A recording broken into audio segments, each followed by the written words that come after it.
আসসালামু আলাইকুম রহমতুল্লাহি ওয়া বারাকাতুহু। কেমন আছেন সবাই? কুরবানির ঈদ চলে আসছে। আমরা আল্লাহ রাব্বুল আলামিন আমাদেরকে যাদেরকে আল্লাহ রাব্বুল আলামিন তৌফিক দিয়েছেন কুরবানি করার, আমরা সবাই কুরবানি করব। তবে একটা জিনিস খেয়াল রেখে আমরা কুরবানি করব। কুরবানি অনেক বড় একটা জিনিস, একটা ত্যাগের বিষয় এবং মন থেকে হয় এগুলা, এবং বেশি অংশে এর মধ্যে ফিতনা থাকে, বেশিরভাগই ফিতনা থাকে। যেমন আপনি কুরবানি করবেন আল্লাহকে রাজি খুশি করার জন্য। আপনি এমন কোনো কুরবানি করবেন না যে ভাবতে পারেন আমি তো প্রতি বছরই কুরবানি দিই, যদি এই বছর না দিই মানুষ এই লোকে কী বলবে। যদি এরকম ভেবে কুরবানি দেয়, কুরবানি হবে না।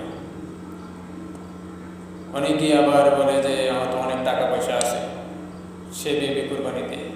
অনেকে বলে এই কুরবানির সময় যদি কুরবানি দিয়ে দিই না দিই তাহলে ঘুষ খামো কই দিই, ঘুষ খাইতে হবে, আমার অনেক বড় ফ্যামিলি, ঘুষ খাইতে হবে। এই সমস্ত বিভিন্ন চিন্তা ভাবনা যাদের আছে, বা অনেকে আজ কম্পিটিশন করে আমার কুরবানি এই বছর অনেক সবচেয়ে এই এলাকার সবচেয়ে বড় হবে, 2 লাখ টাকা দিয়ে কুরবানি দেব, 13 লক্ষ টাকা দিয়ে কুরবানি দেব, আমার সমাজের মধ্যে আমার কুরবানি হবে সবার বড়। এরকম চিন্তা ভাবনা যাদের আছে আমি বলবো তাদের কুরবানি দেওয়ার কোনো দরকার নেই। তারা কুরবানি দিবেন না, তারা শুধু গোশত খাওয়ার জন্য গরু কেটে খাবেন, এতে বিন্দু পরিমাণ সওয়াব হবে না। কুরবানি দিবেন আপনি আল্লাহকে রাজি খুশি করার জন্য। আল্লাহ যেভাবে বলেছেন সেভাবে নিয়ম মাফিক কুরবানি দিবেন আপনার তৌফিক অনুযায়ী। হ্যাঁ, আপনি প্রতি বছরই কুরবানি দেন, কিন্তু এবছর আপনি কুরবানি দিতে পারছেন না, আপনার হয়তো বিভিন্ন জায়জামালা আছে, ঋণ ফিন আছে, অনেক টাকা পয়সা ক্ষতিগ্রস্ত আছে, সে বিবেক দিয়ে আপনি কুরবানি দিতে পারছেন, কোনো সমস্যা নেই। আপনাকে কুরবানি ফরজ করা হয়েছে ওই দিক থেকেই যার প্রতি আপনার কুরবানি ফরজ করা হয়েছে, আপনার সব কিছু থাকার পর, সব কিছু মেনটেন করার পর যদি আপনার থাকে সে তা থেকে ত্যাগ করুন, আপনি আল্লাহর প্রতি ব্যয় করুন।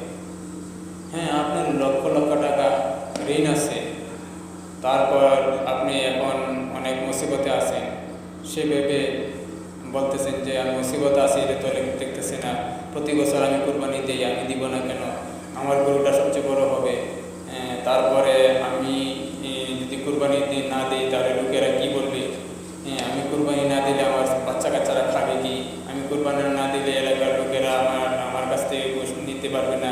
এই সমস্ত চিন্তা ভাবনা যারা করেন তাদের আমি বলবো আপনাদের কুরবানি শুধু এতটুকুই হবে, কুরবানি হবে না, আপনাদের হবে গরু কেটে নিজে খাওয়া এবং আত্মীয়স্বজনকে খাওয়ানো। এর থেকে আর বেশি কিছু হবে না আপনাদের।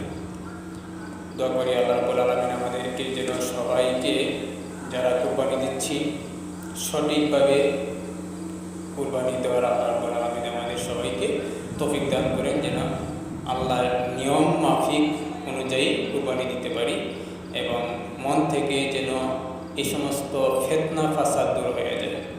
আল্লাহ রাব্বুল আলামিন আমাদের সকলকে তৌফিক দান করুন। আমিন। আসসালামু আলাইকুম।